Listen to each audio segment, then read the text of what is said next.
ఓం గణేష శారదా గురుభ్యో నమ. ఈరోజండి మనం చాలామంది ఈ ఈ సనాతన అనేటువంటి ఒక మాట వాడుతుంటామండి. సనాతన ధర్మం అని, ఈ సనాతనం అండి ఇవన్నీ అని అంటుంటాం కదా. దాని అర్థం సంగ్రహంగా మీకు కొంచెం వివరించడానికి ప్రయత్నం చేస్తాను. ఒక మాట చూసినట్లయితే అసలు ఈ మాట అండి మనకు విష్ణు సహస్రనామాల్లో కనిపిస్తుందండి.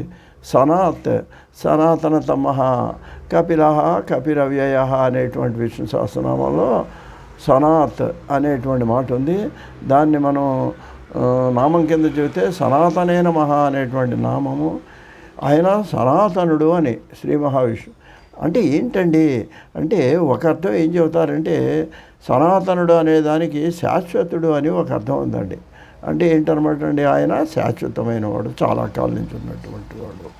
తర్వాత ఈ సనాతనం అనే దానికి రెండో అర్థం పెద్దవాళ్ళు ఏం చెప్పారంటేనండి, వికారములు లేనకపోవడం. వికారం అంటే ఏదో పైత్య వికారం కాదండి. వికారం అనే మాటకి సంస్కృతంలో మార్పు అని అర్థం.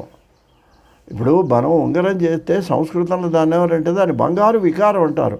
అంటే బంగారమే మార్పు చెందితే ఉంగరంగాను గొలుసుగాను ఈ వికారానికి మార్పు అని అర్థం. అంటే సనాతనం అనే దానికి రెండో అర్థం ఏంటంటే మార్పులు లేనటువంటి దాన్ని సనాతనం అంటారు. అంటే కొన్ని విషయాలు చెప్తానండి. వేదాలు ఉన్నాయి. ప్రాచీన కాలంలో ఉదాత్తానుస్వరితాలతో ఎలా బరికారో ఈ రోజుకు కూడా ఆ విధంగానే గురుముఖత వల్లెవేస్తూనే నేర్చుకుంటారండి. పుస్తకాల్లో ప్రింట్ అయి ఉంటే ఉండొచ్చండి. గురువుగారు ఒకసారి చెప్తే వారు 3 సార్లు చెప్తూ మళ్ళీ సీనియర్ అయినటువంటి విద్యార్థి దగ్గర రాత్రప్పుడు మళ్ళీ చెప్తూ తప్పుల్లా. అంటే వేదాధ్యయనం అనేది పుస్తకాపేక్ష లేకుండా గురుముఖత నేర్చుకునేటువంటి పద్ధతి కొన్ని వేల సంవత్సరాల నుంచి పురాతనమైంది. ఇప్పుడు అదే పద్ధతి ఉంది. ఇది సనాతన ధర్మం. సంధ్యావందనం చేస్తున్నాడు, ఇది సనాతన ధర్మం అండి. ధర్మ పరిరక్షణ చేస్తున్నాడు. ధర్మాలు పాటించాలి, అబద్ధం ఆడకూడదు. ఏమండి ఇవన్నీవో శుక్రనీతి ఇవన్నీ తర్వాత వచ్చినాయి. కొంచెం అబద్ధం ఆడితే పర్వాలేదండి, ప్రాణం మీదకి వస్తే సరే పర్వాలేదులే అని అంటున్నాం. కానీ అది సనాతన ధర్మం కాదు. సనాతనం అంటే సనాతనమే, ఉపవాసం అంటే ఉపవాసమే.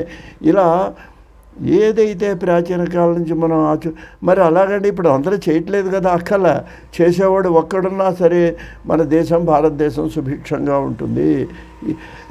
ఎప్పుడు కూడా సనాతనం పాటించే వాళ్ళు పుడుతూనే ఉంటారు, పాటిస్తూనే ఉంటారు, ధర్మాన్ని రక్షిస్తూనే ఉంటారు.